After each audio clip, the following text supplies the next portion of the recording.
Thank you all for coming. Sorry. Thank you all for coming.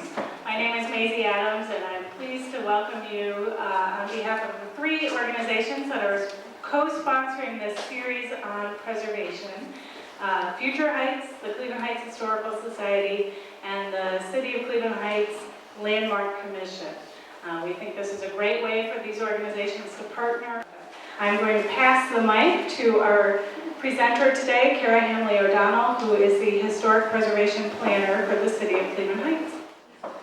My name is Hamley O'Donnell, and I'm the Historic Preservation Planner for the City of Cleveland Heights. It's really nice to see a lot of similar old faces that I'm used to seeing here, but I see a lot of new faces. I'm just curious, how many of you, this is the first time you've been in this building? Oh, good, good. I'll tell you a little quick history of this building before we move on to the rest of the history of Cleveland Heights. This building is East Cleveland School Number 9 was its first name because this was part of East Cleveland Township. There was first a school on the site in the 1850s, and then that school eventually became a one-room school that was wrapped in stone, and that was in the 1880s. In 1893, the second floor was added, and I invite everyone after the lecture to go upstairs, and you can take a look up there. And on the computer up there is a little slideshow of old photographs of Cleveland Heights area landmarks and other places that may exist still or may not exist anymore. As far as just basic information about the building, the restrooms are through that door there. There's also an exit through that door. I feel like I'm a flight attendant. There's exits right here. And there's an exit through the back. And if you have any questions at the end, we'll take questions and answers. This is being videotaped for the city's cable channel, Channel 23. So if you think someone you know might be interested in it, it will be airing on the cable channel. I usually put a copy of the video at the Cleveland Heights Main Library as well. And at the library, there is a sort of archive of all the lectures that have taken place here over time, ranging from Cleveland Heights history to Cleveland Heights architecture. Well, a couple months ago when I agreed to do the history of Cleveland Heights in an hour or less, it seemed not too hard of a task. Now, this community's more or less been up here, 150 years. So if I can do 150 years in an hour or less, I'm going to be really excited because I really want to keep this to less than an hour, so I have plenty of time for questions. And I'm driving to upstate New York when I leave here, so. So I'm going to start at the very beginning and give you a little brief history about where we were before we became Cleveland Heights. Okay, in the 1850s and the 1880s, we weren't really called Cleveland Heights. We were a combination of a bunch of townships, East Cleveland Township, Euclid Township, and a couple of others. And I'm going to also preface this that there's a couple people in this room I know who may know more about the subject than me, and if I mess something up, raise your hand and correct me. But so this is the 1850s to the 1880s, the next slide. This is a little map that is from 1852, and the thing I like about this is it shows some sort of basic things. If you're interested also, there are a lot of old maps upstairs that I've overlaid over current maps, so if you're interested in who owned your land where you live 150 years ago, it's kind of fun to see that. This is a picture of what Cedar Hill looked like in the late 1800s. This is sort of looking down, and as you can see, it was not particularly navigable. Not that it's that navigable during rush hour now, but back then it was a little rougher road. This is an area around the Cedar Fairmount intersection. This is actually in the early 1900s, but I love to give the perspective of how rural this community was, even only 100 years ago. And I just think it's fascinating to think in 100 years how just drastically changed the community is. Next slide. This is how someone would have approached Cleveland Heights, or what was to be Cleveland Heights in the 1800s. This is coming up Fair Hill Road. It's labeled as something different in about every postcard I've seen of this shot. This is if you were to come up Fair Hill Road. The next thing you would have seen is, this was the Ambler residence. And the Ambler residence is actually on the site of what's now Baldwin Reservoir. And so this was sort of this rural country setting that leading up to even more rural Cleveland Heights area. This is right around the corner, or even maybe right near where we are now. This was called, in an area that was to become Mayfield Heights, which is sort of right over there. And so this shows you in the late 1800s, early 1900s, what we would have been seeing around here. This is just down the street, and this house actually was just demolished a few years ago, maybe 4 doors down that way. It had been changed so much you might not have recognized it. But this area where we sit now was really sort of one of the more bustling areas in the 1800s, and this was a farmhouse that existed in its barn. And this is the Pryor house, and everybody seems to recognize that. It's just up the street, just before Pryor Road, named after the Pryor family. It was built around 1825. It's the oldest standing house in Cleveland Heights. And it was reputedly built with Indian labor, though that's 150, 200 years ago, so it can't be documented.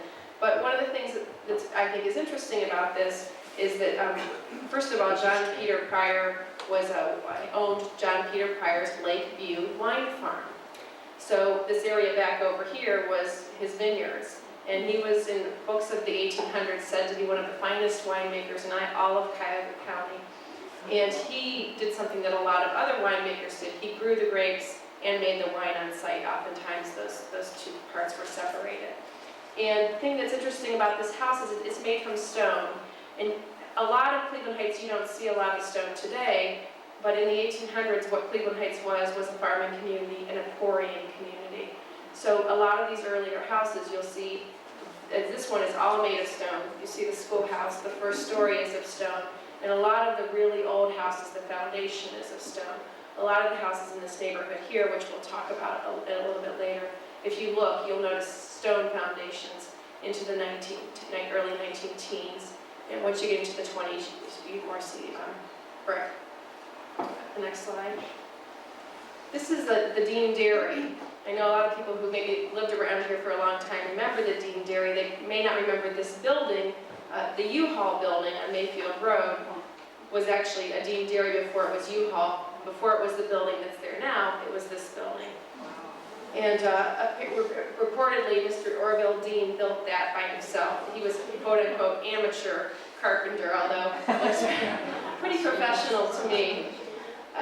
And the Dean Dairy was around, I think, through the 50s or 60s even. And so that's one of those things that I think a lot of people have fond memories because they delivered on horse and buggy even through World War II. As I said before, we had a farming community and then a quarrying community. And there were many quarries in Cleveland Heights.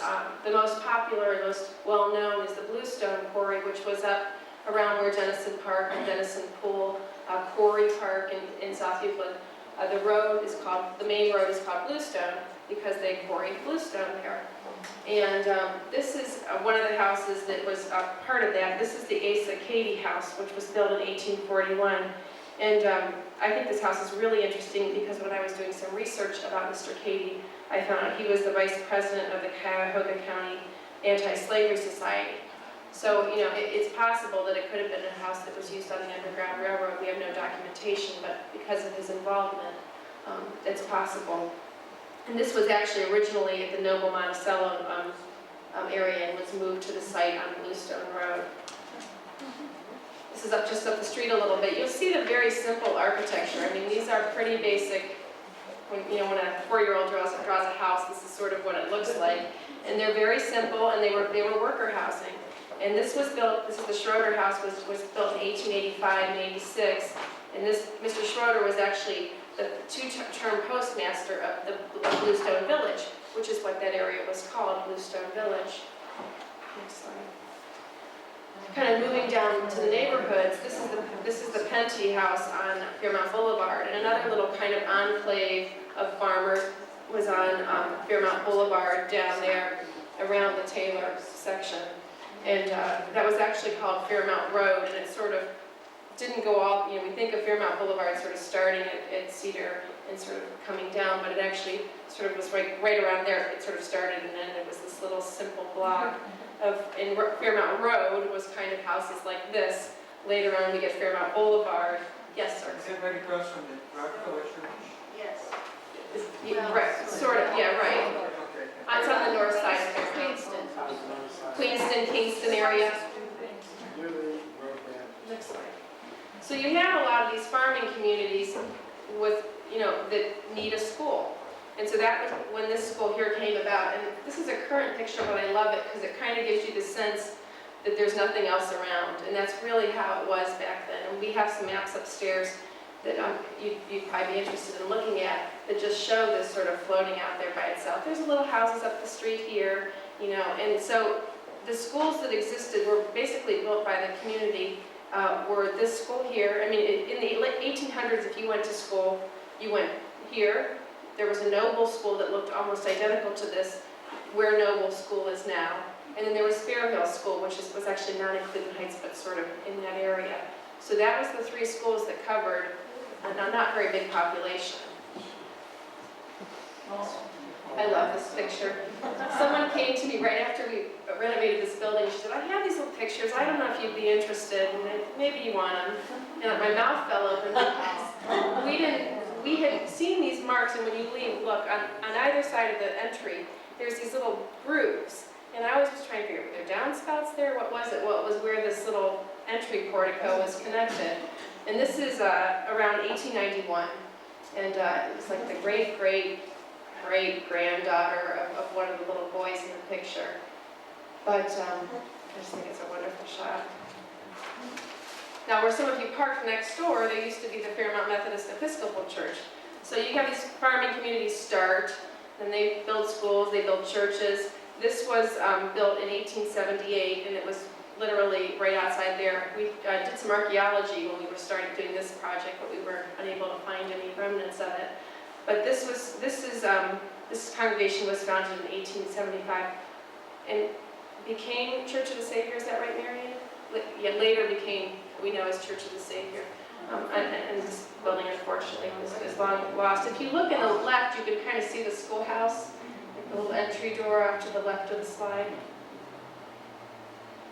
Another church was St. Albans, and some people may remember this church.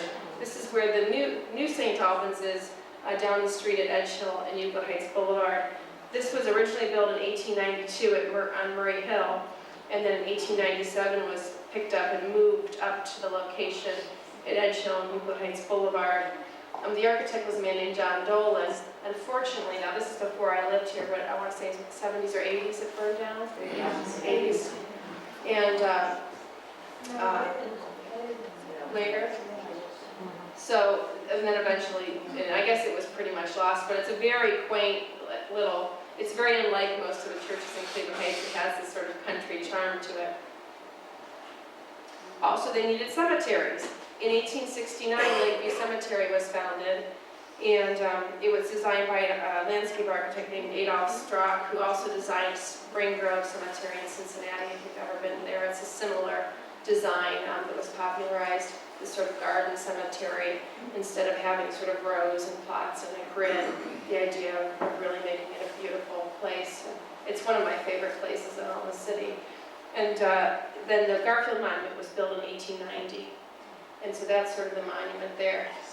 I'm not positive about which city boundary this falls into. Lakeview Cemetery is in Cleveland Heights, in Cleveland Heights, East Cleveland, and Cleveland. It sort of straddles all those boundaries. So you sort of have this rural community. At the same time, you start to have what I call the playground for the rich. You have these people who have their homes in the city and need a place to get away from the filth and the grime and the noise of the city. And one of those people is John D. Rockefeller. Forest Hill Park was his this is called his homestead. Forest Hill Park in Cleveland Heights in East Cleveland was his estate. He bought land in 1873 with the idea of developing a commercial venture of a water cure resort. So in the middle of building all this hotel, and he had partners. It never took off. So he turned the water cure resort hotel into his home, a nice little cottage type thing. And he converted it into his home in 1880, and then they summered there until 1917 when it burned, and then his wife died not too long after that, and he never really returned. Although both he and she are buried at Lakeview Cemetery. And this is a picture of one of the ponds that was on the estate. Another wealthy person in Cleveland Heights was John Long Severance, and he and his sister and his cousin had estates around the Mayfield Taylor intersection. That area right in the middle with the big swath and the woods is now Severance Town Center. Mayfield Road is going up and down, and Taylor is kind of going side to side. And you can't really see the house that's sort of buried in the woods there, but that was one of they sort of had these sort of farming weekend homes, so to speak. You can go to the next one. That's a picture of the house. And that was built in 1911. And the architect was J. Milton Dyer, and then it was later remodeled by famous Cleveland architect Charles Schweinfurt. Right across the street from him were the JCC and the fire station and Lutheran East Star, where his sister and his cousin and their estates were Glen Allen, which was built in 1915, and the other was called Ben Brain, that was built in 1913, and those were all demolished, I think, in the 50s and the 60s to make way for the buildings that are there now. Well, we're there now. We're in sort of a different iteration over at the JCC site. But those held on, through the 50s, and I'm sure people who may have grown up, people have great memories of sort of sneaking around some of these estates during their childhood, ice skating, and maybe meeting Mr. Rockefeller. So I think that's such a fascinating thing to hear these stories. We've done oral histories with some people in the community and really learned a lot about the inner workings. One thing to point out, when Longwood was demolished, some of the woodwork from inside was put into the Austin Company building. When that was demolished, they saved it again, and if you need to use the restrooms and you look, there's a door leaned against the wall that is from the Longwood estate. The rest of it went to Severance Hall, and they're going to use it there. But they were kind enough to donate a door, so you can see what kind of quality this building was. This is the garden view at Longwood. Next one. We get into the 1890s, and this area is getting pretty attractive to people who are living down in the city. The problem is it's not too easy to get to. Picture that slide I showed you of Cedar Road. You wouldn't want to go up that on a wet day. And so if you go to the next slide. This is in 1874, so it's a little bit before we get into the 1890s. But you start to see a little bit more land ownership, a little more activity going on.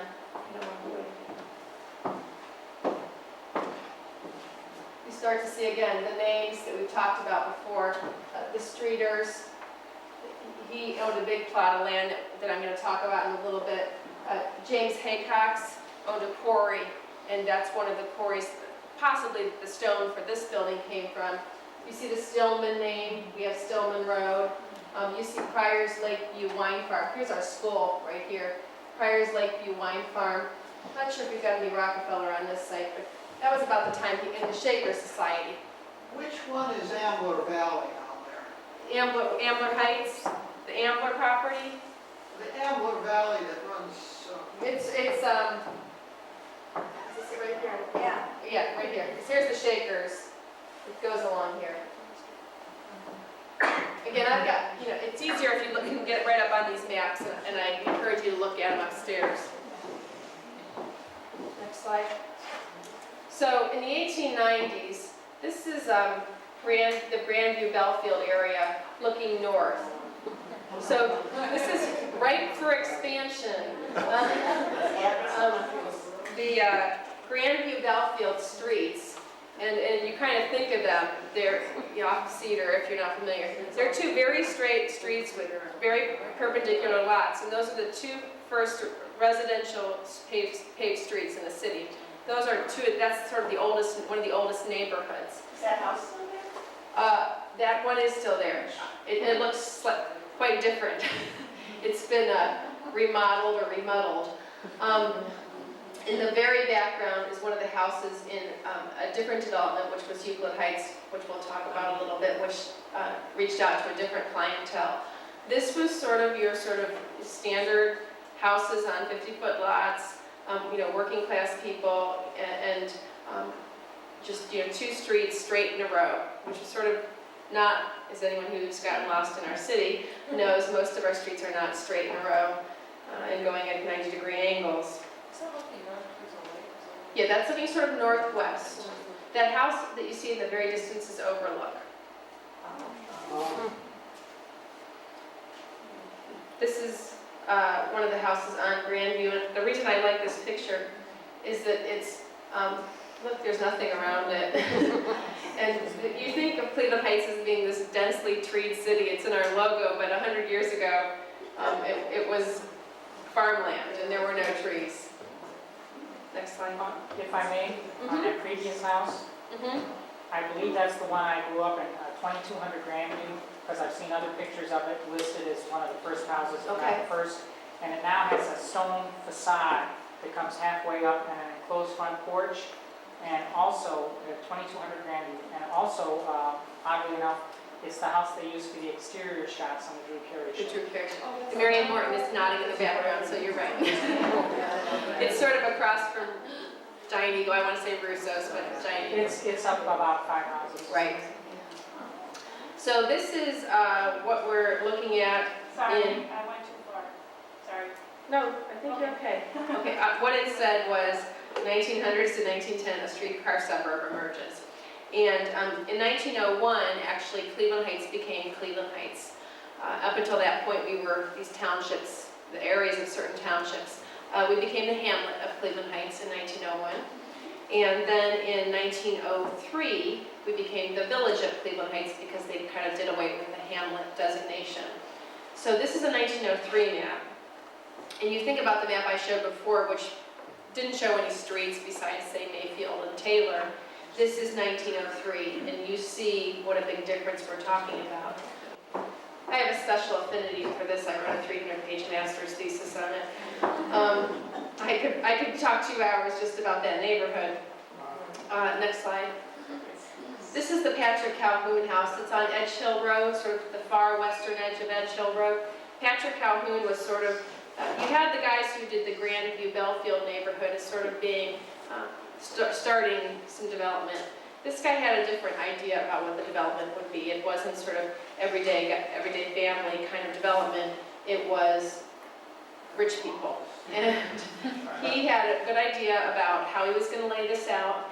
He hired a landscape architect from Boston named Ernest W. Bowditch, who had also laid out what we know is Rockefeller Parkway now, Martin Luther King Boulevard. He had laid out Gordon Park, which was quite the beautiful place in its day.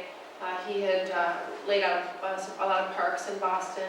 He'd worked in Tuxedo Park. He'd worked in Newport. He had a good resume. And so he hired him to lay out Euclid Heights. And his idea was not streets on a grid, but this sort of garden suburb idea of these winding streets with large homes that had rules. You had to be set back a certain amount from the street. Your house had to cost at least a certain amount. If your house was on this street, maybe it had to cost $3,000. If it was on this street, maybe it had to cost $5,000.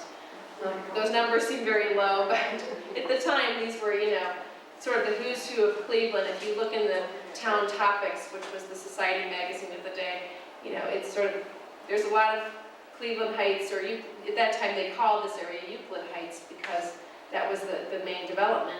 A lot of names from Euclid Heights show up in those pages. This was the first house he built here, and this was sort of a summer home for him and his family. He was from South Carolina, and his thing was railroads.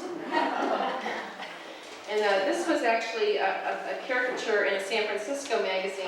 He did railroad. He was from South Carolina, and he also lived in New York, and he did a lot of things with railroads and consolidation of railroads. And so when he came here, and this picture later, he actually was sued for bribing people in San Francisco because he thought a streetcar was the way to go instead of a subway. And so it's possible that there's streetcars in San Francisco instead of subways because he bribed somebody. But with all the earthquakes, it seems to make more sense. But since railroads were his thing, he thought, this is a great area, but how do you get there? And so his idea was to bring a streetcar up the road. There had been a streetcar that went up Mayfield Road just to Lakeview Cemetery, but there was nothing that kind of made the rest of this area accessible. So his idea was to take a streetcar up Cedar Road and to bring it, then turn it up Euclid Heights Boulevard, which is exactly what he did in the late 1890s. In 1897, the first streetcar came up Cedar to Euclid Heights. And this is an advertisement for Cleveland's park allotment. And this gives you some of those layouts I was talking about. So the prices from $16 to $75. And it lays out all the deed restrictions and points out that there are going to be electric railways making this area accessible. One of the things that is interesting is that a lot of people piggybacked onto him because he paid for all these utilities to come up the hill, and he bought the land, and he brought the streetcars up. So everybody else who was doing development said, oh, and by the way, we're next to that guy who brought up the streetcars, but they didn't have any of the cost. This is a streetcar coming up Cedar Hill. That's coming straight up. We're sort of looking northeast. That street coming up sort of in the middle there is Overlook, and this is coming up. So that's what the streetcar would have looked like. Next one. The other idea was if you were going to bring all these rich people up to your neighborhood, you might like to have a golf club for them to play at. And this is the Euclid Golf Club, which was built in 1901 as part of this development. And there were this is around where the Alcazar is to give you your bearings. But they only had enough land because they wanted to develop the land. They only had enough land for about 9 holes of golf. People wanted to play 18 holes of golf. Luckily, John D. Rockefeller lived across the street on Cedar, and he said, you can use my land for your other 9 holes of golf, but you can't play on Sunday. So on Sundays, you had to play the first upper 9 twice. And so that is what happened with the Euclid Golf. That's the Euclid Golf Club. And that was a very early golf club. Golf was just sort of, there was an article in the newspaper around the time that this was happening explaining how golf worked, because people weren't really that familiar with it. This is the idea of that kind of houses that he expected to have here too. This is the Howell Hines house. This is actually, didn't last particularly long, but it was about where the Christian Science Church, well, it's not the Christian Science Church anymore, but that building that sort of purchased on the edge of the overlook. This was his house, and it had Tiffany glass in it, and that was demolished to make way for the Christian Science Church. The problem was that when you pay for all these utilities, and you expect all the rich people to come, and they decide not to, and then everybody else is saying, you can buy a lot in my subdivision for less money and have access to the same streetcar line, is that you go bankrupt. And that's exactly what happened to Patrick Calhoun. Around 1913, he went bankrupt, and the land was sold off. And his idea of all these large houses on large lots, only residential, when those lots were sold, the deed restrictions were up too. And so that's where you get to see 2-family houses, the apartment buildings of Coventry, the commercial districts, all of his sort of grand scheme. Although a lot of it stayed intact, it had to be adjusted because of those lot sales. And then I'm going to move on to the next development, which is Mayfield Heights. Not the Mayfield Heights out there. And I think it was a requirement that you put Heights at the end of any development that you have, because most of them have that at the end of their name. This is the area that sometimes people refer to as Coventry Village, Hampshire, Somerton, Radnor in there. And this was sort of hitting a similar audience as the Grandview, Belfield neighborhoods. They were trying to hit the sort of working class, middle class people, but it's a little more detail oriented. You see a little bit different architecture. And the next slide. I just love this house. This is it's a smaller house, but the detail work on it is just really well thought out. And so that's the kind of houses you got in this neighborhood. You also got a church, and this is just up the street. Yes? Do you know who the architect was on that house? That's what I don't. You know, a lot of those houses in this neighborhood, it was sort of a builder architect person. It was a builder. The builder's name is under builder and architect. The other thing is, our building permits in the city don't start till 1913. A lot of these houses are from the teens. So a lot of them we don't know the architect for, but it's likely not Charles Schweinfurth's and the big names in architecture, but definitely someone who had some skill at design. I almost bought that. Did you? I always love that house. I love to walk by it. I wanted to. Is that person here? There might be a bidding war. What street is that on? Middlehurst. Middlehurst? I always get those sort of north-south streets back in here mixed up. But it really, this neighborhood in the Grandview Belleville really have a very different feel than most of Cleveland Heights because most of them are from 1900 to 1910, maybe into 1915. The rest of our community really is more teens and 20s. This was originally Fairmount Methodist Episcopal Church, and then it was renamed Cleveland Heights Methodist. It was called Fairmount Methodist Episcopal Church because this area of Mayfield and Superior was another little town, like Bluestone was a town, and this town was called Fairmount, even though Fairmount's way over there. This church is 1904, and this church actually eventually became Church of the Savior. I think what happened is that they were here, and then they were there, and now they're over to where Church of the Savior is. This is the oldest standing house of worship in Cleveland Heights. It's currently Christ Our Redeemer AME Church, and is a Cleveland Heights landmark. So we sort of started building things in the between 1900 and into the 19-teens. In the teens and getting into the 20s, this sort of suburban development takes hold. So another development in the Cleveland Heights was the Euclid Golf neighborhood, and many of you may have seen or heard lectures we've done about that, or there's a book about Euclid Golf out there. This was a little real estate office, which was very common for them to build these little real estate offices. You might just have a job trailer today, but it was a little more glamorous back then. And I love those cars sitting out in front of it. But in the foreground, you can see the streetcar tracks.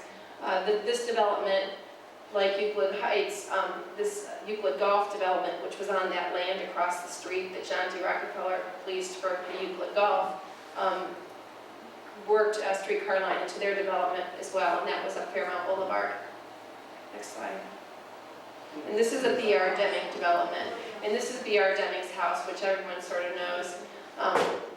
And it was built in 1914, and B.R. Deming, or Barton Deming, you have to differentiate because his brother was doing development of the Forest Hill neighborhood and some other neighborhoods in Cleveland Heights, and apparently there was a time when they didn't like each other too much. So you have to make sure we know which Deming we're talking about. But this was Barton, and he lived in this house for 20 years.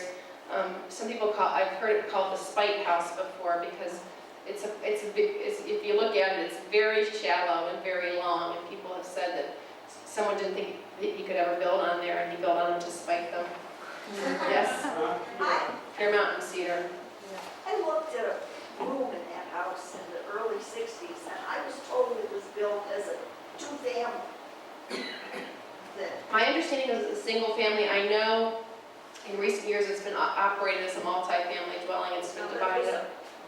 There was two rooms on this end of it. That were separate? In the early 60s, when Okay. I looked. Let's 58 or 9. Okay. To rent a small apartment. Interesting. It's a really wonderful house. We were lucky enough for a descendant of the family who donated us a large collection of photographs, interior and exterior of that building right after it was built. It's really something. Next slide. This is us at the top of Cedar Hill, and the thing that I think is really interesting about this is sort of looking down. You see the streetcar on your right coming up Cedar Hill. That sort of top. Wait, I'm sorry, I'm lying.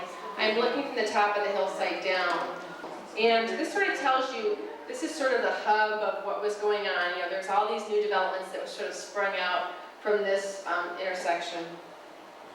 And nearby this hub of intersection were these houses that were going up. This is a Euclid Golf House, which again I just always love to see. There's absolutely nothing around these houses in these old pictures, and the rural nature of the area.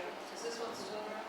I think this house is still around. If you get a chance, if you go to the Cleveland, if you're web savvy, if you go to the Cleveland Heights website, there's a button that says History and Architecture, and then we have a bunch of links and forwarding you through to areas. This is the Euclid Golf website, and they have all these wonderful old photographs that were taken at construction time by the architect showing how things were progressing. So there's construction photos and that kind of thing. And those were some pictures they acquired out of somebody's attic. And I think it's important to sort of see how important the streetcar was to our community. I mean, we wouldn't be here without the community, and it's often called Streetcar Suburb because that's what made us.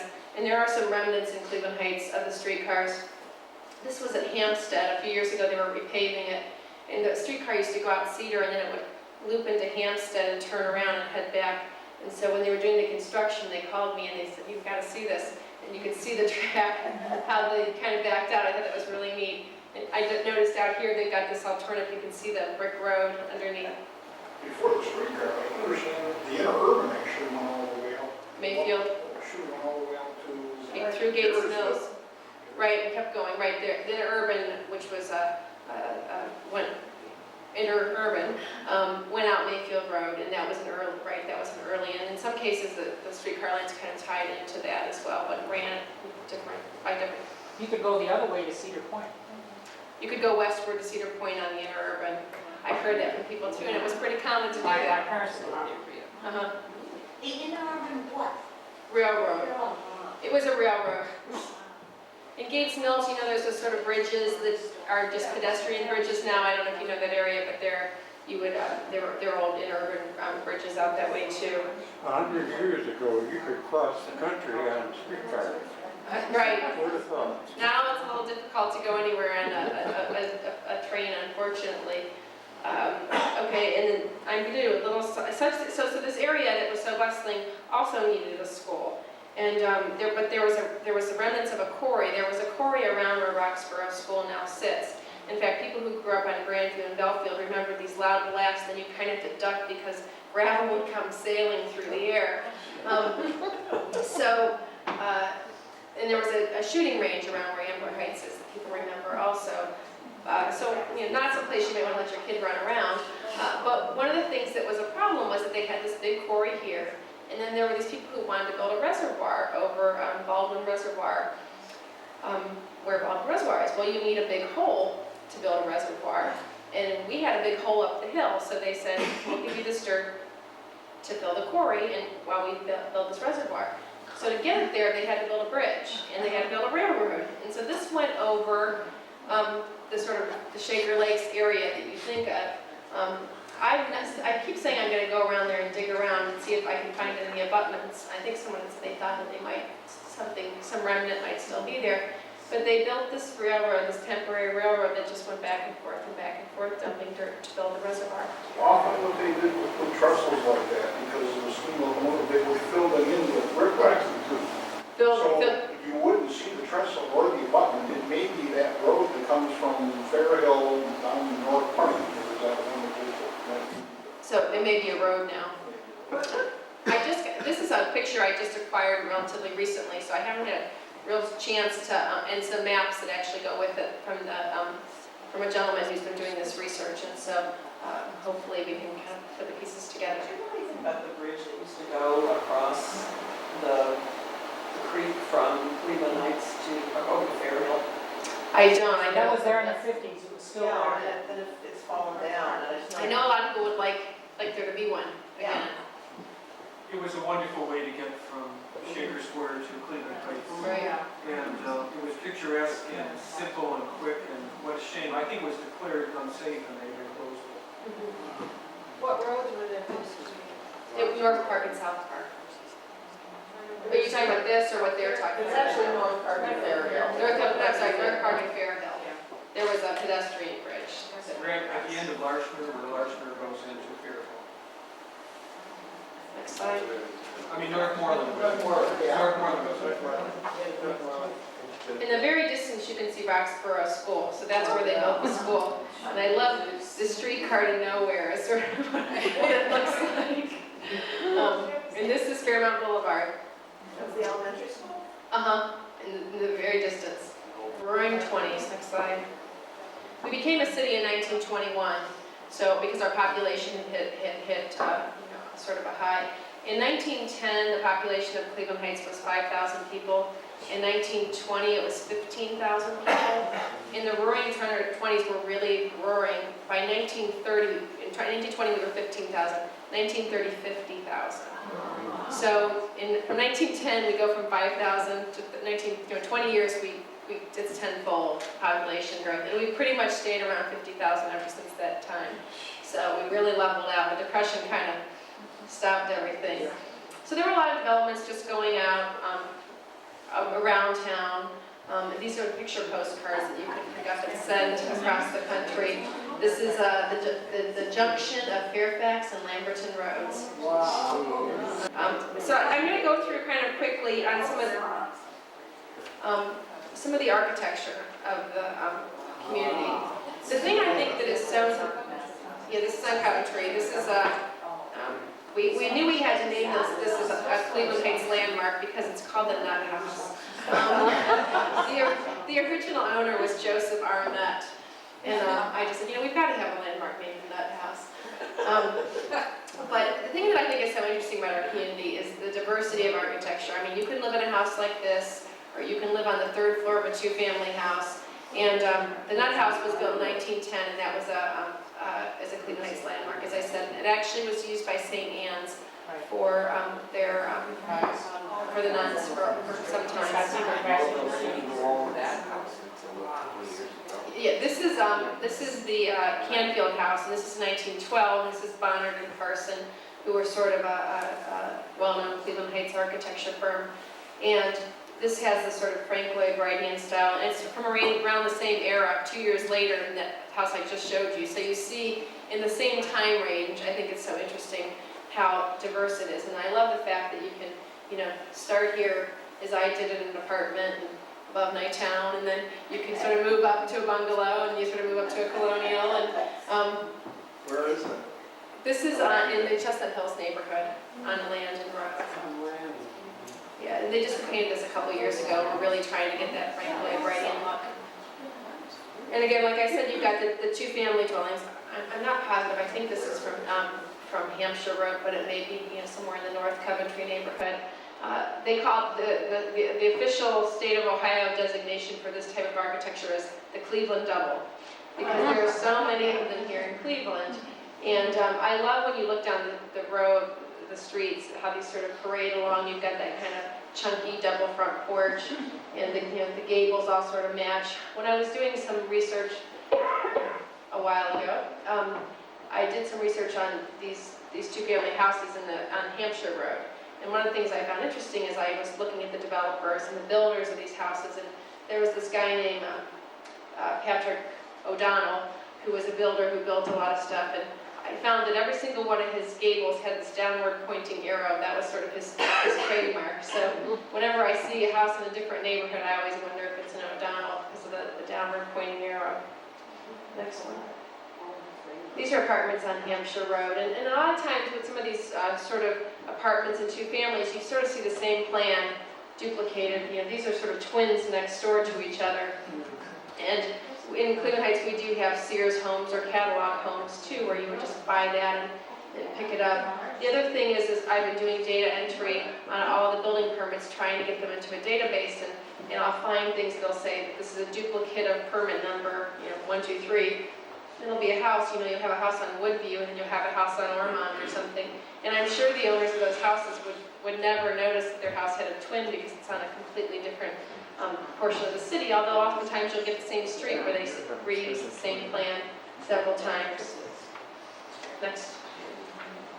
Again, this is one of those on Euclid Heights Boulevard that have those wonderful front lawns. Then I'm going to just go through now just a couple of pieces of architecture that I think are interesting, just to show the diversity of architecture. The perspective I have on this slide makes everything look really tall and skinny. That's not the proportions I'm used to at St. Anne's. St. Anne's is that could be a whole slide presentation in and of itself. But the sanctuary was designed in 1925 by the very, very well-known Cleveland architecture firm of Walker and Weeks. It wasn't built until 1945 to 1952. As the case is with many of these churches in Cleveland Heights, is you do the drawing and then you spend 20 years raising the money so that you can build the drawing. And in this case, the priest kind of collected pieces and parts from various buildings around town and elsewhere that were being demolished. And there's a great book, which I think your brother wrote, right? Yeah, but what I was gonna say is, one of the reasons it took so long to build it once they started, and one of the reasons Father Powers, who founded the parish, was collecting all these stuff, a lot of that building is remnants of a bank building that was demolished, is because the war was on and you weren't allowed to, there were limitations on building supplies. Okay. So, yeah, I always think the inside of that church is so interesting because there's not many churches where there's a huge clock with an eagle sort of perched up. I think the priest always knows how long the homily is when he looks at the back of the church. My favorite thing is that I grew up in that parish. The communion rail is the old railing that used to separate the officers of the bank from the men. Oh, okay. There's a great book, the booklet that sort of goes through where all the pieces parts came from. The next slide. This is Church of the Savior, and this was one of those that sort of was built over time too, from 1927 through 1952, almost exactly at the same time St. Anne's was being built. And this was, the architect was John W.C. Corbusier. I always want to pronounce it the French way, but that's not right for his name. This is, again, a very Gothic church. And we've got, that's another presentation in and of itself, all the churches in Cleveland Heights, and I just grabbed a couple to sort of talk about the religious architecture we have here. The Alcazar. I love this building. This was built in 1923, and the architect is H.T. Jeffrey and Son. And this sort of, and also the interior sculptures were by Fisher and Jarouche, which is still around here in Cleveland and known nationally for their plaster work and on interiors of buildings. They have all the old molds and everything, so they're great for replicating that kind of stuff. And this sort of Spanish Baroque style with the tile roof, and it's just a wonderful building. I'm fascinated by the whole residential hotel concept. Actually, I just got a new book from the library about it. And the courtyard idea and the sort of idea of this sort of high-style living. I mean, if you were going to have a great community, you needed a residential hotel at that time. And so the Alcazar answered that need. I don't know if anybody remembers. Do people remember this? I love this building, and I'm so sad it's gone. This is there's I think a Jiffy Lube or some sort of lube stop there on Lee Road, just south of, or just north of Cedar. And I love that there were, all these, if you were going this way on Lee, it'd just be on your left-hand side, just past the Douglas building. No, unfortunately. I think it's sort of that roadside kind of kitschy architecture, and I'm so sad that it's not there, because look at all those flowers that were in the front. But there was a lot of sort of this very serious architecture, and this is sort of a fun building, and I've never seen, this is a picture postcard, and I think on the back it says it's ours or something, but we did an oral history with somebody who remembered that was where their parents went to, when they got a babysitter maybe, or went to their grandmother's house to have a nice Chinese dinner. And a lot of people remember Mobbies, that's a big one. This is a picture that, I just love this picture, and you can see I put year and I didn't erase it. But I think this picture is really interesting because it's from, I think, the 30s, and I think what's so interesting about this picture is that there's an African-American person, and in those early years you do not see that, and so this sort of starts some of the diversity that happened much later in our community, and I just love to see these old school pictures. I think this is Fairfax, yeah, Fairfax Elementary. Next one. And this just sort of talks about the 20s and the 30s. As we start to build, the community is really sort of setting, getting to be a real city. This was our the city hall, or the fire station that was on the back of the city hall. So this shows our police officers. This was built in 1923. And then it was, this was during the tenure of Frank Kane. He's pictured sort of sitting there in the middle. And he was the mayor from, and again, remember those population statistics, in 1910, 5,000, 1930, 50,000. He was the mayor from 1914 to 1946. So basically, we went from a cow town to a full city. And this is a picture of him surrounded by his family members. And he was the brainchild behind a lot of the parks and things that happen in Cleveland Heights. Our first city park was Cumberland. And that's sort of laid out. This is the back of Cumberland as it's being constructed. And the next slide. Everybody, 1927. Everybody knows what the front of Cumberland looks like. I didn't show the front. This was for a water show. Can you imagine? This is a temporary set that they built for a water show. I don't have the year on it, but I think it's probably the 30s or the 40s. I just think it's such a great thing. They do a water show every year, but the sets aren't quite so exotic today. And that was 27. We also needed a library. The year before Cumberland was built, the Coventry Library was built, which was our sort of main library until the new one was built. And that was 1926, and it's the sort of Tudor revival architecture. In fact, there were some people from out of town the other day, and they said, "Did it used to be a church?" It sort of has that Gothic here in Tudor area. It makes it look a little bit church-like. You know how close it came to being torn down? Somebody else told me that it got really close to being torn down. Close. I'm very glad that it wasn't. Unfortunately, Coventry School didn't miss that, the wrecking ball. I've got another picture of that. Next slide. Also, the idea of Kane Park kind of came with a development called Stadium Square. There was this idea that they were going to build this stadium that would seat 14,000 people around where the sledding hill was. Luckily, that didn't come to be. But part of that development was these two buildings on Taylor, which we sort of casually call the Taylor Tudor buildings. And then if you go down Superior Park, there's apartment buildings that are sort of the same vein. And right, the buildings are still there, and they were to be teamed with a stadium, but the voters didn't pass the bond issue to build the stadium. So we have a sledding hill because of that. But this was right next to Kane Park. In Kane Park, the idea of it came much earlier, but the implementation of Kane Park came in 1934 to 1938, primarily using Works Progress Administration workers and the Soldiers and Sailors Relief Commission. And there's a picture upstairs on the wall that shows some of these workers working with these big horse and buggies kind of digging dirt, and this is the park. Not too long after it's completed, I love it, the little dots of trees on the hillside there are so barren compared to the dense woods we see today. Also, they needed a high school. This is Heights High, which was built in 1926. And, unfortunately, we don't get to see this view of it very often. So it was such a grand structure, and every once in a while I walk into that little courtyard so I can get a look at it. Next one. And then, of course, one of the driving forces of our community is our strong commercial districts. And I'm just going to highlight a couple of the oldest, but we're really lucky. And that's another presentation. Maybe I can get Maisie to do one.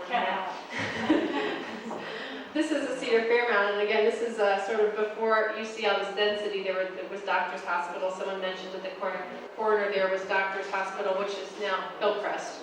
It was sort of the predecessor to Hillcrest. I think that those were mostly turned down in the 50s and 60s. Everything that was torn down in the 50s and 60s. It's a safe bet. The next slide. And this is another aerial photograph of the Cedar Fairmount intersection. Cedar Fairmount was our first commercial district, sort of from this century. And it was around 1916 was the Heights Center building, which is sort of that main structure where Starbucks and Smythe Howard Hanna are. That was the first kind of commercial shopping area in the area. And then Coventry was sort of next. This theater was built in 1919, and my first interest in doing research on this neighborhood came when I did a research paper on the Coventry Theater, or the Heights Theater. Heights, then Coventry, and now the Centrum. It was built in 1919, and it has a Supreme Court obscenity case that centers around a movie that was played there. And it's a really interesting history. That was one of the first, we did building permit research on it from 1919.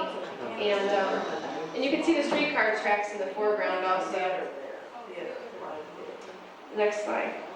This is standing on top of the theater looking at Coventry School. Unfortunately, Coventry School doesn't look like that anymore. And Coventry School was built, this is a picture from around 1925.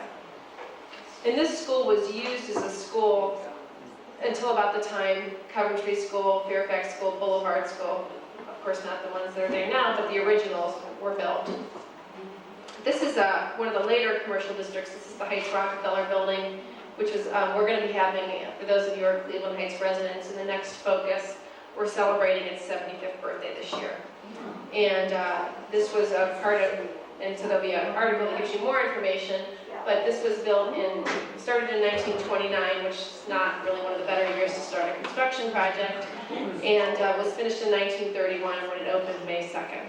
And this was part of the development that John D. Rockefeller Jr. had planned for this to be the gateway to the residential development. It would be Forest Hill. 81 of those houses were built in East Cleveland and Cleveland Heights, and unfortunately, due to his construction starting in 1929, barely any of them sold, and he ended up taking a loss, and the construction didn't finish in the way that he anticipated it would, which was this French Norman architecture, but went on and was finished later in the 40s and the 50s, but also using certain deed restrictions to keep the architecture of a high quality.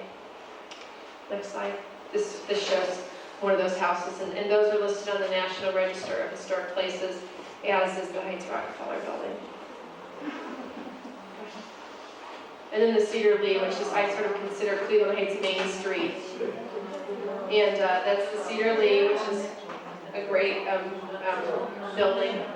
I love all the cars in front. And that was built in 1925, opened on Christmas Day, 1925. And has continued, I think, pretty much running unstopped for all those years. This is the Douglas building before they changed all the windows, which is just sort of diagonally across the street from the Cedar Lee Theater. And those windows look substantially different today. But she said it was a good soda fountain. I wish we had a soda fountain still. This is sort of one of the anchors of the Noble Monticello commercial district. And this is one of the original fire stations. Sort of almost exact mirror image of it is on Silsbee Road. And this one was built in 1929. The Silsbee one was built in 1931. And this is sort of one of the anchors. It actually now houses our police training academy. Now, I promised in my lectures summary that I would come into the 1950s, so this is really quick, because I thought I got to show a couple of 1950s slides. This is the Morris Finneberg House, which is on Monticello Boulevard. It's one of our more recent landmarks. It was built in 1954, and a lot of people just refer to it as the tree house, because this tree sort of spurts out of the middle of it. The funny thing is, when it was laid out to be designed, they built it around a tree, and as soon as they were done, the tree died. So they had to plant another tree. One of the architects on our landmark commission says, that teaches you never build a building around a tree.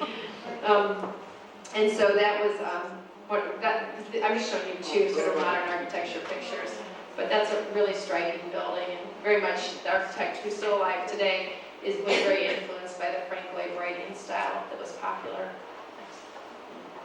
And then there's Park Synagogue, which was built between 1948 and 1953 and was designed by Eric Mendelson, this was his first American project, and this is his only design in the state of Ohio. He's very famous for his synagogue architecture.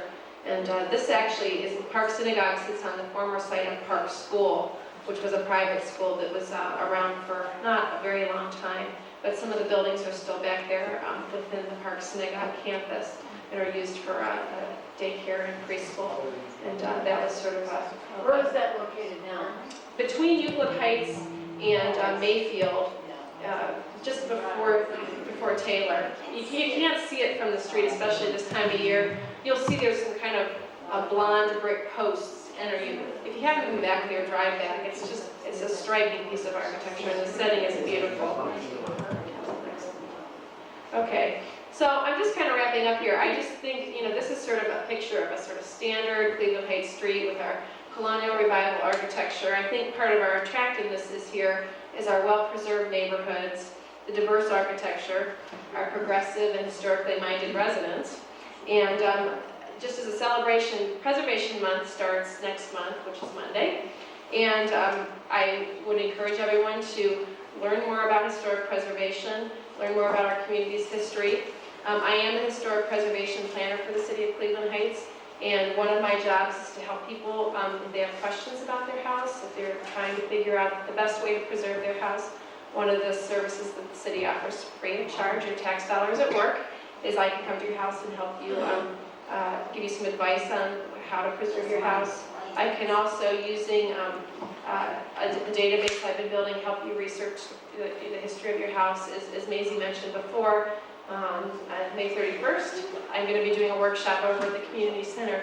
We're going to roll up our sleeves and kind of get into doing some research on house history. So if that's something that interests you or someone you know, I encourage you to sign up. And just one more slide. That's how I'll close it. That's our old city hall from 1923, which you really don't see much of them anymore, but that was sort of a symbol of our community for a long time. And I'll take questions. The only thing is, do you have a mic for the questions, or should I just, okay. If you have a question, if you could say it loudly, and I'll repeat it, because this is being taped and for the cable channel. In the mid to late 60s, I was doing research on Forest Hills Park, and at that time, the Cleveland Heights Main Library had a copy of the A.D. Taylor. Does the city have a copy? We do have a copy of the original A.D. Taylor plan for Forest Hill Park, which was written in 1938. A.D. Taylor was the landscape architect. He was also a resident of the community and known for doing the landscaping for the Pentagon and all kinds of other kind of high-profile projects. And he's the one who laid out the plan for Forest Hill Park. It's a wonderful book, which I think they have at our Cleveland Heights Library. And we actually have photocopied copies if anyone's interested over at City Hall. It just lays out the whole plan for the park, original photographs and drawings for what he planned. Do you have a real one? I have a real copy too. Because I think the one in the library disappeared. Oh. I have a real copy and a photocopy, yes. The Deming House at Fairmont and Cedar, where the condos are now, behind the Deming House. Yes. When I was a kid, there was a turnaround drive there and wreckage of what I was told was a former school. Do you know anything about that? I don't know about a school, but there was a house back there. What's the name of that, Marion? The house? Wildwood. Wow. In fact, in Marion Morton, famous author's latest book, there's a picture of, she has a book, Cleveland Heights, Making of an Urban Suburb in Cleveland Heights. There's a lot of really great old pictures, but there's a picture of that Wildwood. In fact, I just had a man who came up here from South Carolina who grew up in that house, and he was looking for old pictures because unfortunately he didn't have any. And so we were able to give him some photocopies of that. It was a really wonderful house. I heard it was burned, but I'm not sure if it was demolished. No, demolished. Probably in the 50s and 60s. Before the 50s. I think we did figure out, I think I looked and found demolition permit or something, but he did have one picture of him delivering a newspaper to his mom on the front steps, but it was a very cropped photograph that didn't show much of the building. But it was very sort of a progressive building. I mean, it was very sort of like librarian with all these balconies and things like that. Any questions? Okay. Oh, yes? Could you date the houses on Rock Road immediately above Coventry? Rock Court. And also the houses east of there, some of these old houses. For those of you, there's a street, a court, a dirt road called Rock Court that runs off of Hampshire, sort of dead ends into what's now the parking deck, and it was called Rock Court or Rock Road. And a lot of that sort of disappeared with the construction of the parking deck, but most of those are around 1900 or between 1900 and 1910.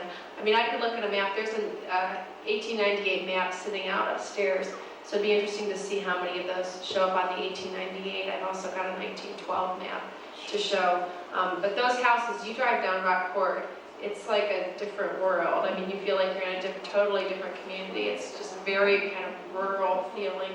I don't think it's a private street. Now the people on Rockport are gonna get mad. It runs off of Hampshire. It's sort of just east of Coventry. It's sort of it's this little tiny dirt road. It used to go through to Euclid It used to go all the way through to Euclid Heights, but it doesn't anymore. Yes? Do you have any records of the gardens of some of the houses around Cleveland Heights? There are some records of some of the gardens in the area around Cleveland Heights. Some of the, in fact, a woman who's very expert in gardening, maybe we can get her to do a lecture someday, just gave me some pictures of the Clapp Estate, which was that sort of large stone building that's on Coventry and East Overlook, and what's the back? It runs a whole half of the city block. It's got that big gateway around it. Shipman Gardens? Yes, Shipman. Yeah, and Ellen Biddle Shipman, who's very, very world famous landscape architect, designed those gardens. But she gave me, which magazine was it? May 1929 House and Garden. May 1929 House and Garden magazine. There were also magazines that were sort of Cleveland focused. Better Homes of Cleveland and things like that that showed some of the gardens. Case Western has a lot of those in special collections, and some of them are actually available, have been scanned and are available uptimes. Beautiful Homes of Cleveland, 1917, I think it was one of them. There's a one book I just love. It's called Beautiful Children of Cleveland or something. Children of all the rich people. Yes. Not my house, but my neighbor's house and my neighbor down the street have fantastic front yards. And last year, our street was designated as one of the 2 best in the city. And they said they were going to put up a little sign, and they never did. You better call them. I did call them. Yes. Yes. Can anybody comment on the clay tennis courts that are on the other Back side? there. Yeah. What's the history of that? They've been there. Is it a private? It's a private tennis court. Do you know? Isn't it the Mayfield Tennis Club? It's called the Mayfield Tennis Club, and it was a private club. I don't know if you'll be able to see it this time, but if you walk down Superior and you look down here, there's a little tennis court behind the house. It's more than it's not really. It's a little pathway that's like someone's driveway. Yeah, if you look down Superior, if you Google it and look at it from the air, it's really easy.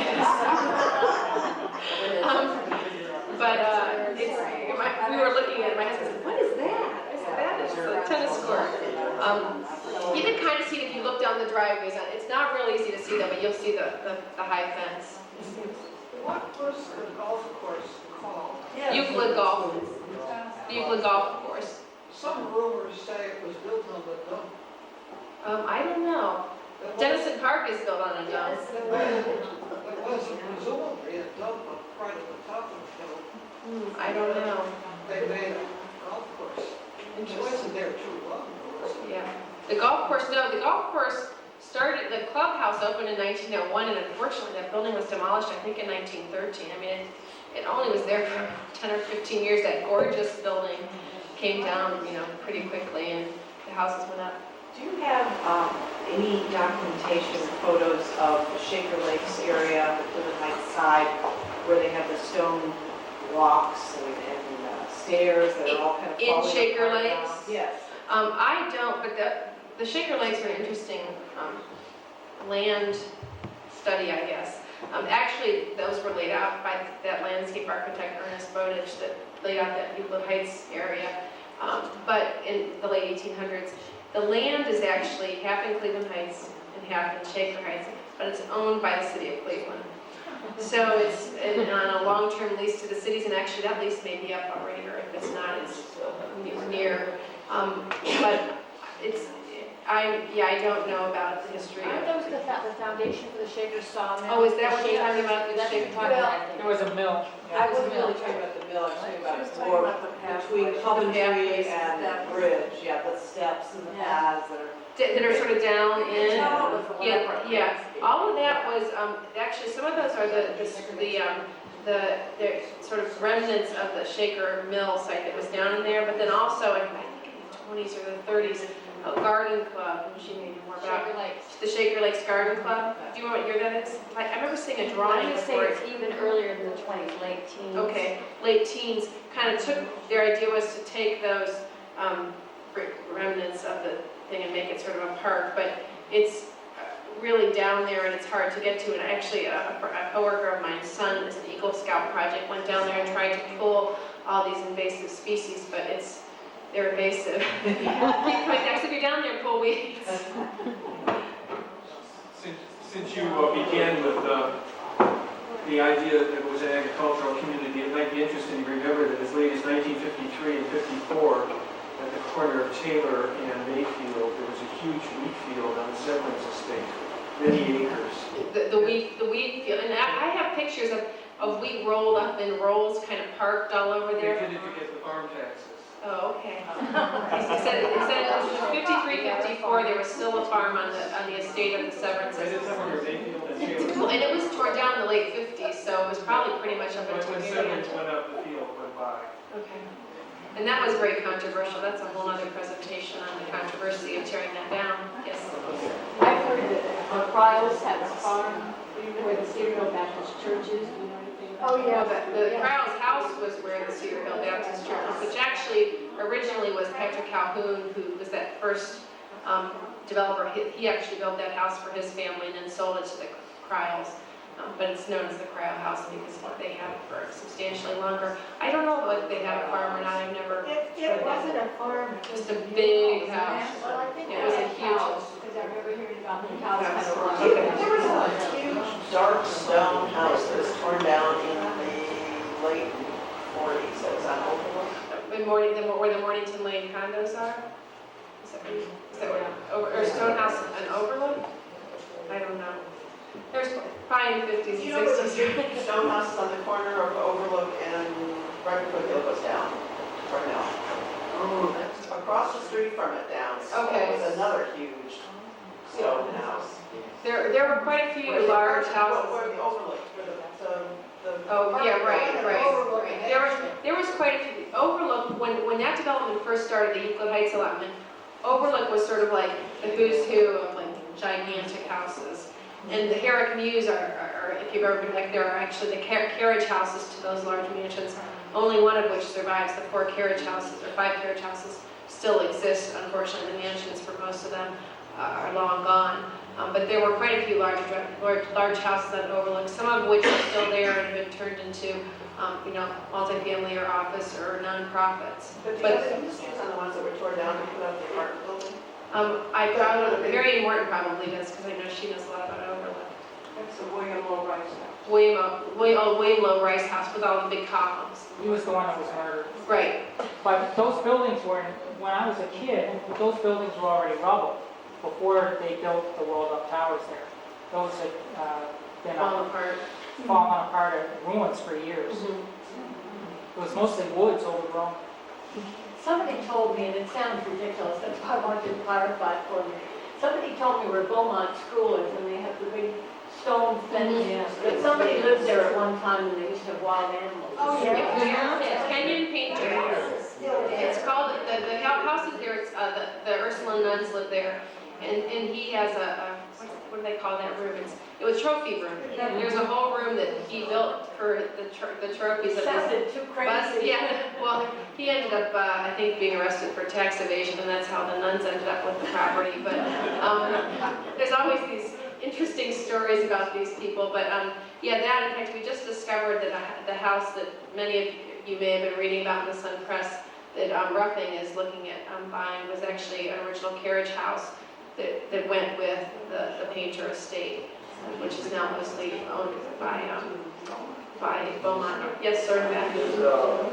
Are there minutes and records and maps when Clayton Heights annexed each one of these little hamlets like Bluestone and Mayfield Heights? Well, Cleveland, it's sort of, I don't even know if those were officially designated like Bluestone and Fairmount, but they were officially designated as far as having certain boundaries. But Cleveland Heights, for the most part, in 1901, became this hamlet, like more or less the boundaries we know today. But we do have minutes that go all the way back to 1901 that are really fun. I mean, they're fun to read. People were complaining about these newfangled cars and people racing really fast up, what's Cornell or Kenilworth, which I'm sure they were probably going 10 miles an hour or something. And or people were complaining, there's one of these little circles, I don't know if that's Kenilworth, I always get confused, because there's a little traffic circle, it's Kenilworth or Norfolk or somewhere over there.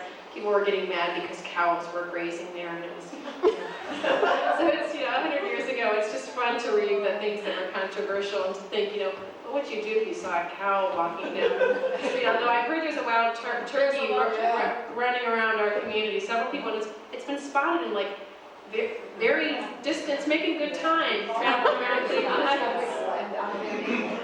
Okay, Van Aiken, it's been spotted on Edgehill. Somebody else told me they saw it by my house, like in the Coventry neighborhood. So it's interesting. I've not seen it yet, but so in Cleveland Heights originally was some of the nicknames for this area 100 years ago were Turkey Ridge and Heathen Ridge, and so it's just interesting that these kind of coming back. Maybe they're reclaiming our community. I don't know.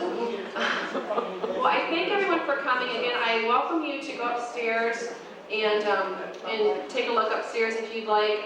There are some maps up, and also welcome you to come to our other lectures that are coming up. And if you have any questions, I'll hang around a little bit, but I've got to get in the car. So, thank you.